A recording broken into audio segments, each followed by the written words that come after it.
I just don't care anymore. Fucking football. Fucking football. Fucking football.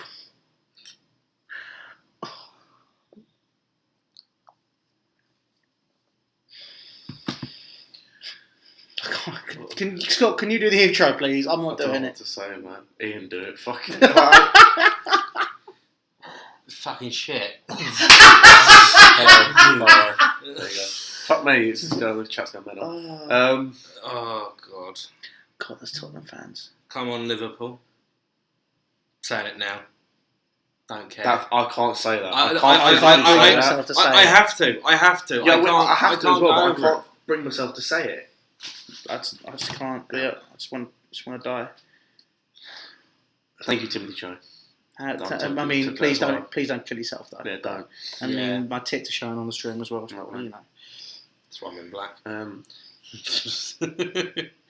Mate. This wasn't even. We weren't going to talk about the Spurs game. No, we were just going to sit there and go, let's just do a preview. We'll just get on with it. We'll talk about This the is band. great. We'll talk about other stuff, and then that's it. This could arguably be the worst season being a Chelsea fan. Nearly. The only way we could have was if we finished outside the top four, but in every other way. The toxicity in the club, the ban, Liverpool possibly might win the league, Tottenham win the Champions League final, and then we get to the Europa League final and get beaten by Arsenal. That would be awful. Christ. Oh, God.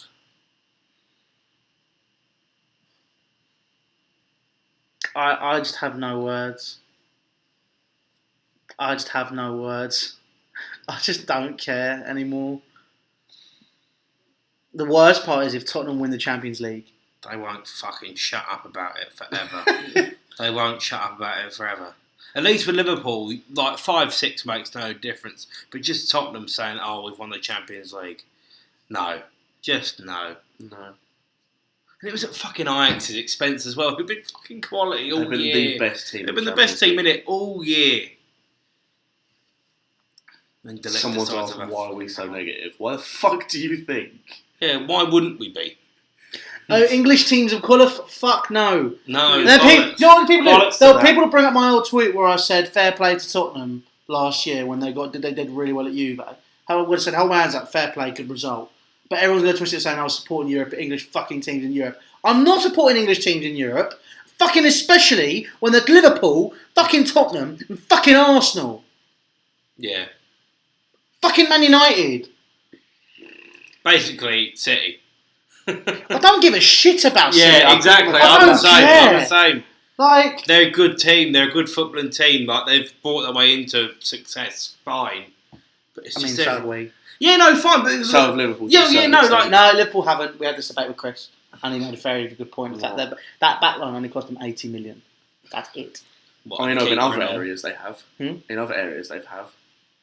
They've spent big-ish money to get 30 odd million. Still. I don't know, but I mean, look, should we get? What do you want to talk about first? Other than that, the ban is the main thing. I had a massive rant to go on about the ban, but I don't feel like I have the words anymore. Wait, you're not in shock. Come squeeze in. No, I'm not. So I push it back a bit. A little bit, if you can. For those that don't know, the what's it called?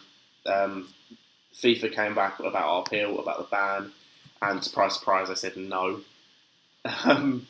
So we're now taking it to the Court of Arbitration for Sport and see what they are going to do about it. I think it's bollocks, personally. This is the same governing body that said, yeah, okay, we'll sort you out for Barca, for Real Madrid, for Atletico Madrid. Exact same problems, exact same reasoning. Everything was the same. They said, yeah, fine, we'll either postpone it, or at the very least, while the appeal was going on, because it took 4 months, I think, roughly for each club, we'll freeze the ban until the appeal process is over. Nope, none of that. Bollocks. And it's just shit. It's just shit. We put ourselves in that position now, and that's I agree, but at the same time, if you're going to treat one club a certain way or a few clubs a certain way, you treat every club a certain way, because otherwise, it would be different as well if this governing body was squeaky clean. But there has been so much shit in the past 5 years about FIFA. Yeah, this adds fuel to the fire in a way. Yeah, I'm not one of those legal people that knows all the ins and outs, but I do think from just an average geezer on the street kind of view that we average geezer, proper Brexit. Yeah, whatever. Wallet. We aren't getting this. We aren't getting anywhere near the same level of treatment and almost respect, I suppose you could say, to a certain degree, as the other teams have, which is shit, simply, for lack of a better word. And it's just typical. Like, I mean, I saw the thing. I saw the thing, obviously, with the whole Didier Drogba 10 years ago. Oh, yeah. Whatever it was a disgrace.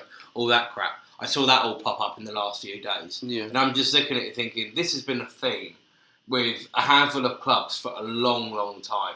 Like, this has been 10 years, and that was the biggest, like, this corruption thing could actually really exist and how is actually a problem, and UEFA loaner and all this shit. But it's so much bigger than that. And I don't think people actually have realised for just that whole period of time. People have gone, FIFA's corrupt. People have gone, UEFA's corrupt, blah, blah, blah, blah, blah. But it's just by the scale, and it is a case of, I hopefully almost, this sounds bad, I hope almost that now we are going through this shit, that actually people go, Chelsea, who, let's be fair, are one of the bigger teams in Europe, we are, how we're still getting treated like shit, but big 3, 4, 5, maybe 6 now if you include City as well, probably get it brushed away, no problem, no issue. It's just shit. It's constantly shit. It's not justified at all. No. It's not, but at the same time, we've put ourselves in that position by signing those younger players. Oh, yeah. So, to be honest, that's where we can say, well, it's not fair because X, Y, and Z happened. But at the same time, they could just turn around and go, well, you signed players, didn't you? And we'll go, well, yeah. Yeah. And we'll go, well, there you go then. So no one's got a leg to stand on. No. It's literally going to go around in circles. It's a case of bite the bullet and get on with it now. Yeah. That's what it has to be. We've got no other option. But like, we're going to get done for it. Like, that is going to happen. Oh, yeah. That is going to happen. But it's just it was how our case has been dealt with. Like, we'll look into it. We'll Also do this. well, We'll do that. In the sense of, because I noticed Matt Law spoke about this on Twitter, and then it was retweeted or spoken about by a couple of others. In the case with us, the appeal process was quick in the sense of it took, as I said, I think 4 months or whatever for the others. But if you look at it, FIFA were never going to give us, like, freeze the ban anyway. No. So why don't they just tell us at the time we're not going to happen, you might as well go straight to the Court of Arbitration? Why do they make us wait? Like, I can't remember how long we were supposed to find out on the 13th of April. It was the 11th of April. Even worse. But that was, so we found out, I think, a month previous, didn't we, or a few weeks previous. Then that was the date when we were going to do it all. Then we had another basically month wait. So I think they should have told us originally, before the 11th of April, when they first gave it to us, we're not going to accept any appeal. That gives us another 2 months where we could do something. Instead, we're 2 months pretty much away from the opening of the transfer window. We're rushing, basically, at this point, to do something with the Court of Arbitration for Sport. Oh, God, that sounds familiar. Just not fucking hell. When does the transfer window open? July 1st. Yeah. July the 1st? Just under a month. I thought it was before that because of... You can sign players in the June. Like, you can say, oh, we're going to sign X, Y, and Z, and you can announce it. Yeah. But you can't actually sign it. No, I thought it was I thought it was all done before the start of the Premier League season. No, so it's July the 1st through to the beginning of the Premier League season. Yeah. What else? So it starts at the same time, it just ends earlier. Oh, bit crap. Oh, shit. Yeah. Oh. Yeah. But we can still technically sign players, we just can't register them for a year, which is really pointless. Because the players are... No one is going to come to I say the Chelsea players that we do that. need... Like, if you look at when it happened to Barcelona, Arda Turan and Alex Vidal went. But that was Their Barcelona. choice.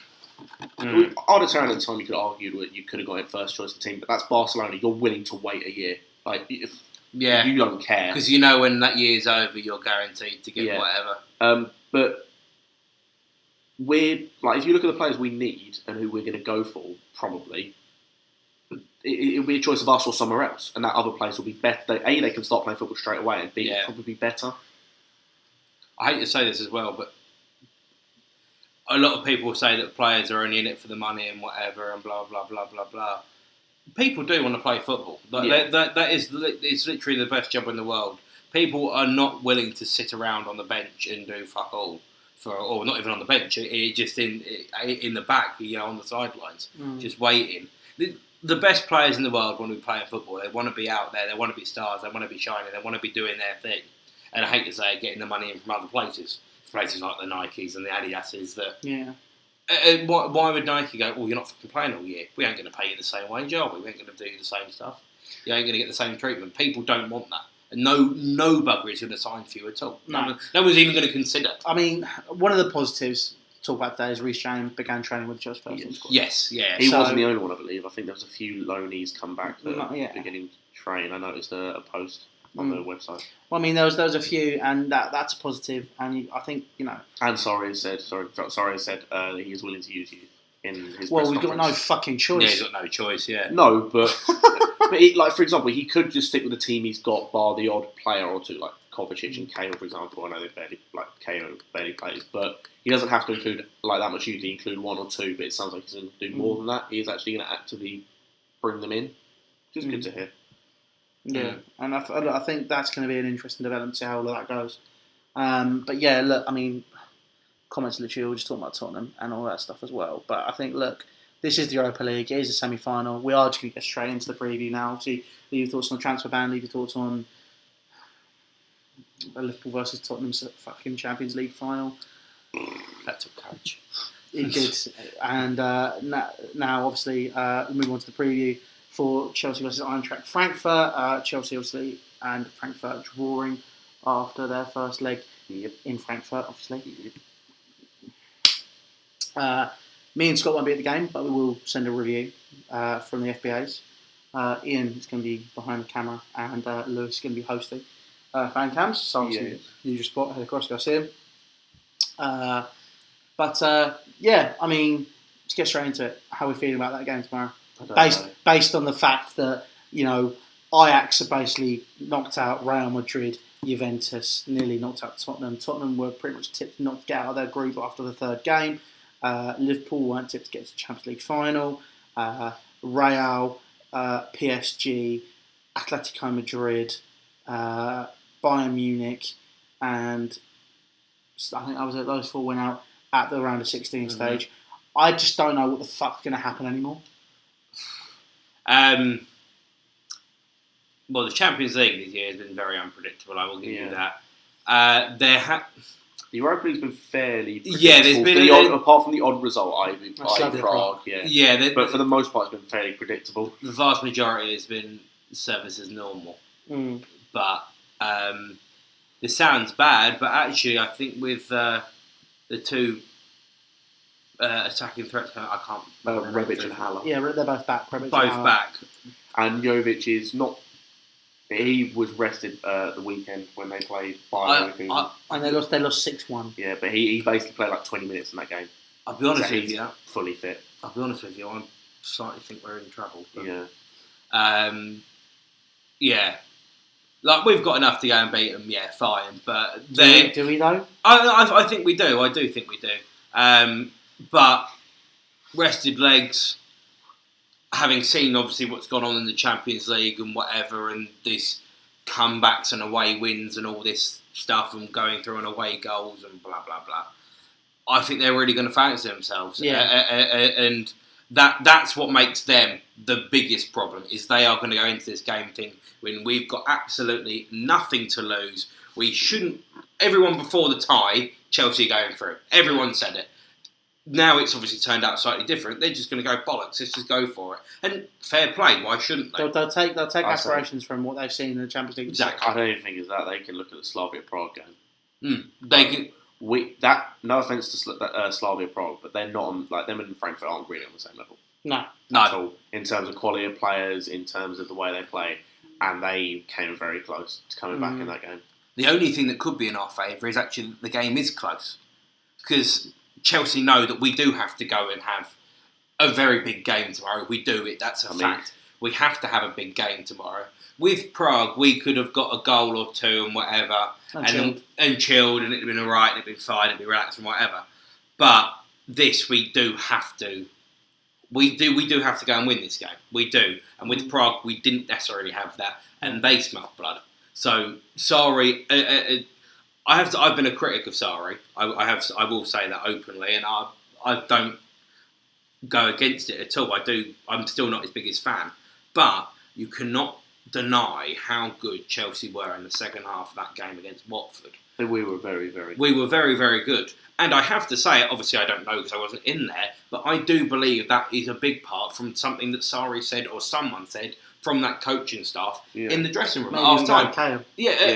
Someone said it. Whoever it is, someone said something big at half time, and it massively made a huge impact. Yeah. If you can get that from the word go against Frankfurt, they could shit themselves. Yeah. And then we can show we get 2 goals. That's a tie over. I was going to say a quick early goals because to fair, sorry, I just said if we get 2 goals, Arteta's got 2 goals tonight, and they lost to Spurs. But if we get quick goals, because you look at what happened, as we said in the Bayer Leverkusen game, and I've watched the goals back. Almost all of them, bar one, I think, were really poor. Like they're not screamers; they're really, really bad defending. It's shoddy defending. Especially, I think the first 3 are just dreadful. Like it's comical.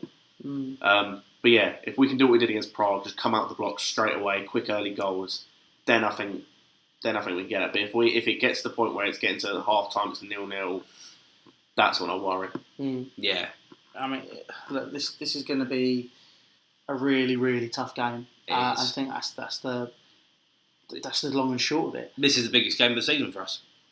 Yeah, that's it. Yeah, it is his biggest game of the season for us. It's as simple as that. But I mean, listen, we'll wrap it up quickly.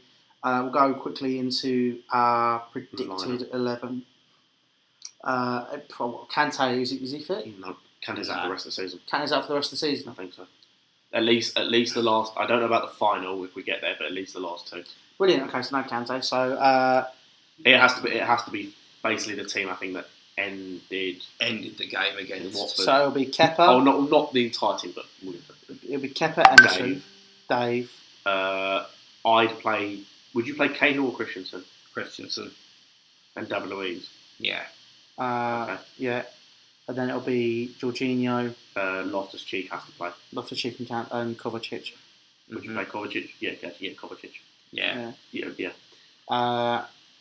will be Hazard, Giroud, and Pedro. Yeah. I'd start Pedro tomorrow. I think Willian will play. Who played against? It was Pedro. I think Willian will play. I think Willian will play. It's really annoying with those two because I do think both of them are better coming off the bench. Which sounds really bad, but I think they're both shit now. The one thing I like with Pedro is the work rate up and down the pitch, and the fact that when he gets on the ball, you feel like something can happen. Yeah, and like the best way to describe it is if I'm a defender, I'm more scared playing against Pedro than I am against Willian because Willian for me, for the most part, he has 1 foot, or at least most of the time he has 1 foot, and he has no speed to his game. It's so slow. Yeah, I mean, for me, I think Pedro's got that bit more sharpness in him. He scampers. He just moves the ball better. He can shoot. If he was a foot taller, he'd be a great centre forward. But he's not. But look, at the end of the day, we just got to win tomorrow. As you can tell, we are all just very fucking flat. It's just not a good day to be a Chelsea fan. After such a great result at the weekend, Liverpool went through yesterday. Spurs won today. Arsenal could be beating Valencia tomorrow. The ban. Only bright thing is Reece James and a few other youngsters came into the side. But yeah, listen, obviously leave your thoughts down in the comment section below of what you think of the game. Obviously me and Scott won't be there tomorrow, but we will be sending something through from the FBAs. Fingers crossed we win that. Ian will be your man on the ground with Lewis. So obviously make sure you guys say hello to them if you're at the game. About that, guys, listen, make sure you subscribe to 100% Chelsea. All social media links are down in the description for Facebook, Snapchat, Twitter and Instagram. I'm going to go to bed, I'm going to cry, and then I'm going to book a one-way flight to Switzerland on the 1st of June with these two as well. Ladies and gentlemen, thank you very much. Take care, and we will see you later. Ta-ra.